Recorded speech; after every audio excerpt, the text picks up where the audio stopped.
ভরতপুরের বিধায়ক হচ্ছেন হুমায়ুন কবির। আচ্ছা বলুন তো, হুমায়ুন কবির তাহলে কোন রাজনৈতিক দলের সদস্য? সহজ উত্তর, তৃণমূল কংগ্রেস। অথচ তার কাছে নাকি এখনো বিজেপির তরফে চিঠি আসে। অন্তত এই দাবি হুমায়ুন কবির করছেন। তিনি বলছেন প্রধানমন্ত্রীর কর্মসূচি সম্পর্কে তাকে জানানো হয়। তিনি বলছেন বিজেপির কর্মসূচি নিয়ে তার কাছে চিঠি আসে।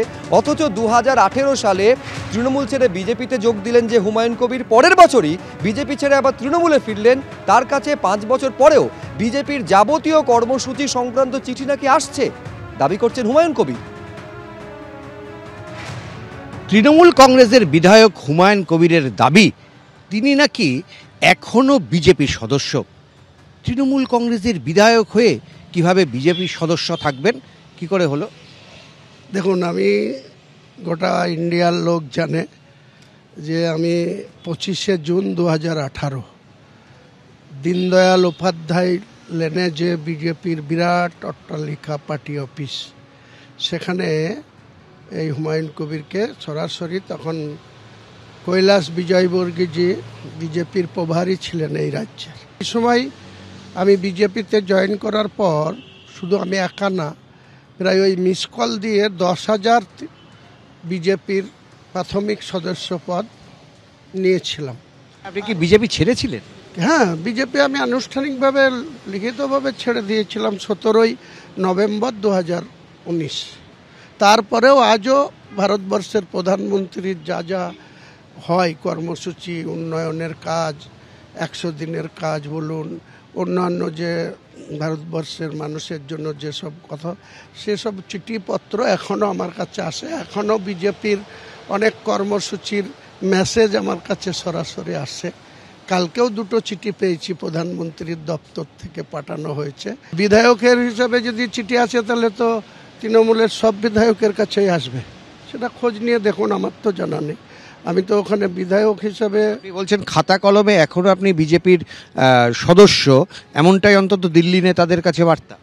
তা সেটাই তো মানে দাঁড়ায়। এবং আমার 10,000 মেম্বারশিপ করেছিলাম, তাদের সকলেরই আছে। কেউ বিজেপিকে ভোট দেয় না, আমিও দিই না, তারাও দেয় না। তাহলে বিজেপি এবারে তো এই সেই মেম্বারশিপ তারা রিনিউ করেন না, কোনো কেউ রিনিউ করেনি, আমিও রিনিউ করিনি। অথচ আমার কাছে মেসেজ আসছে, আমার কাছে সব কিছু আসছে। মিটিংয়ে যাওয়ারও আমন্ত্রণ জানানো হয়। মিটিংয়ের মানে ওদের যা যা কর্মসূচি তা আমার মেসেজে পাই। মানে আপনি বলতে চাইছেন যে এই যে 1 কোটি মেম্বারশিপ, ওরা যেটা তাদের লক্ষ্য, এরকমভাবেই তাদের এইরকম করে লক্ষ্য পূরণ করবে। আর এই ধরনের সিস্টেমে যতদিন বিজেপি চলবে, ওয়েস্ট বেঙ্গলে তারা কোনোদিনই ক্ষমতায় আসতে পারবে না। তাহলে বিষয়টা খানিকটা এইরকম দাঁড়ালো, তিনি বিজেপি ছেড়েছেন, বিজেপি কি তাকে ছেড়েছে? তার কারণ তার দাবি অনুযায়ী বিজেপির যাবতীয় কর্মসূচির চিঠি এখনো তিনি পাচ্ছেন। এবার বিজেপির কি বক্তব্য, জগন্নাথ চট্টোপাধ্যায় কি বলছেন দেখুন। হুমায়ুন কবিরের কাছে কোনো কিছু যদি পৌঁছায়, সেটা ভারতীয় জনতা পার্টির 11 কোটি সদস্যের কাছেই পৌঁছায়। আমাদের দলের জালে একবার কেউ যুক্ত হলে তাকে নির্দিষ্ট ডোজ আমরা নিয়ম মেনেই প্রয়োগ করি। এমন ভাবার কোনো কারণ নেই যে পার্টির কোনো ইন্টারনাল ডকুমেন্ট তিনি পেয়ে যাচ্ছেন।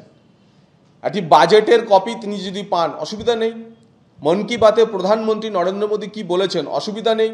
বরং তিনি শুনুন না, মন কি বাত থেকে শুরু করে আমরা যা যা আমাদের 11 কোটি সদস্যকে শোনাতে চাই উনিও শুনুন। তাই একদিন তিনি ভাগীরথীর জলে ভারতীয়দের কেটে ভাসানোর বদলে ভারত মাতা কি জয় বলবেন, সেই ব্যবস্থায় আমরা চালিয়ে যাচ্ছি।